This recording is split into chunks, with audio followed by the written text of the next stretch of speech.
تو آج ہم پڑھ رہے ہیں سیکنڈ لیسن، جس کا عنوان یعنی ہیڈنگ ہے لال دید۔ لال دید یہ ایک عورت کا نام ہے۔ لال دید یہ کشمیر کی رہنے والی عورت تھی۔ اس کے بارے میں آپ اس لیسن میں پڑھیں گے، تو آپ سنتے بھی جاؤ، اس کی ٹرانسلیشن بھی سنتے جاؤ اور یہ یاد کرتے جاؤ۔ لال دید آگے بریکٹ میں لکھا ہوا ہے 1320 to 1392۔ اس کا مطلب یہ ہوا کہ یہ 1320 میں پیدا ہوئی اور 1392 میں اس کی وفات ہو گئی۔ یعنی لال دید کا جو زمانہ حیات ہے، جو زندگی اس نے بسر کی ہے، وہ 1320 سے لے کر 1392 تک ہے۔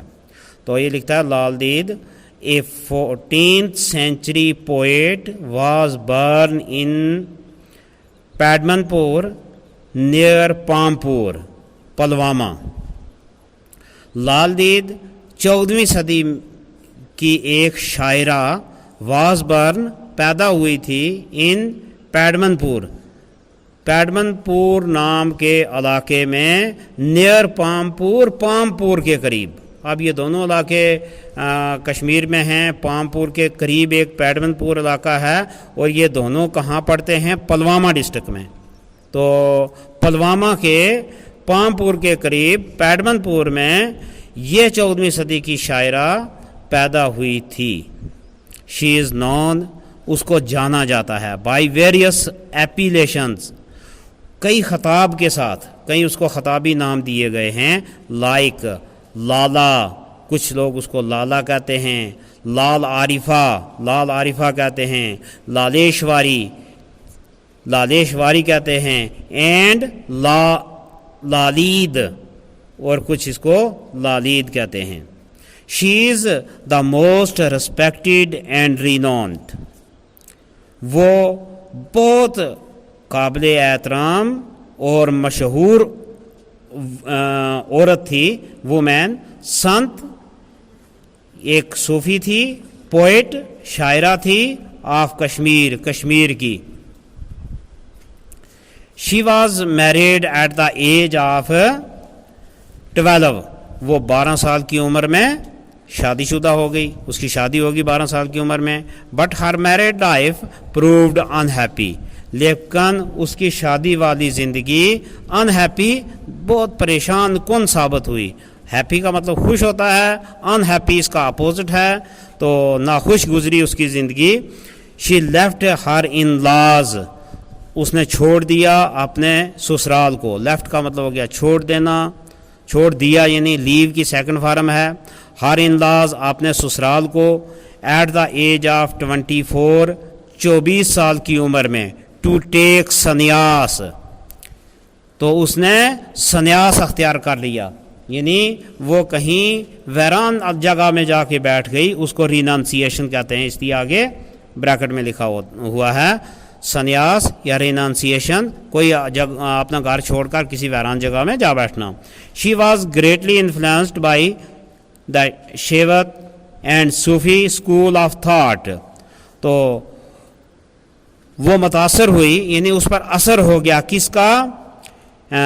ہندو دھرم میں، ہندو مذہب میں ایک مکتب فکر ہے جس کو شیو کہتے ہیں، اس کا، اور مسلمانوں میں ایک مکتب فکر ہے صوفی، تو صوفی ازم کا اس پر اثر ہو گیا۔ شی گیو اپ ورلڈلی پرسیوٹس، اس نے دنیا داری کی خوشیوں کو چھوڑ دیا۔ ورلڈلی کا مطلب، گیو اپ کا مطلب ہوتا ہے چھوڑ دیا، گیو اپ کی سیکنڈ فارم ہے گیو اپ۔ ورلڈلی دنیا کی، پرسیوٹس اینڈ پلیزر، یہ دنیا کی خوشیوں کو اس نے چھوڑ دیا، ٹو نو گاڈ، اللہ تعالیٰ کی ذات کو جاننے کے لیے، یعنی اللہ تعالیٰ کو جاننے کے لیے اس نے دنیا کی ساری خوشیوں کو چھوڑ دیا۔ She not only became a mystic of Kashmiri Shaivite section, وہ صرف کشمیری شیو مکتب کی کوئی جوگی ہی نہیں بنی، بلکہ اس نے کیا کیا؟ بٹ آلسو صوفی سنت، بلکہ وہ ایک صوفی بھی بن گئے۔ صوفی فقیر جس کو ہم کہتے ہیں وہ بن گئی. شی کریٹڈ ڈومیسٹک پوئٹری, اس نے صوفیانہ شاعری کی. کالڈ واکس, جس کو واک کہا جاتا ہے. لٹرلی سیئنگ اور اسپیچ, جس کا لفظی مطلب ہوتا ہے سیئنگ کہاوتیں اور اسپیچ یا تقریر. ایچ واک کنٹیننگ 4 lines, اور ہر وہ واک, اس کی شاعری کا ہر جو وہ واک ہے نا وہ 4 مصروں کا ہوتا ہے. 4 lines 4 سطروں کا ہوتا ہے. از اے شارٹ پوئم, وہ ایک چھوٹی نظم ہوتی ہے.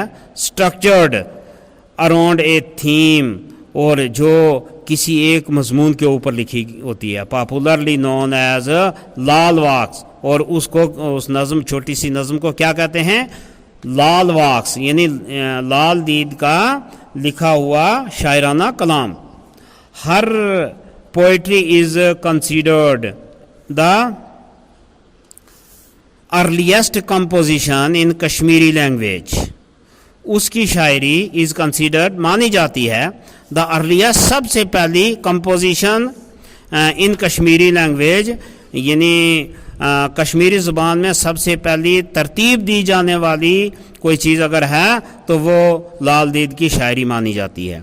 And plays an important role in the history of Kashmiri literature, اور ایک پلیز این امپارٹینٹ رول یعنی ایک بڑا اہم کردار نبھاتی ہے in the history of Kashmiri literature, Kashmiri ادب کی تاریخ میں.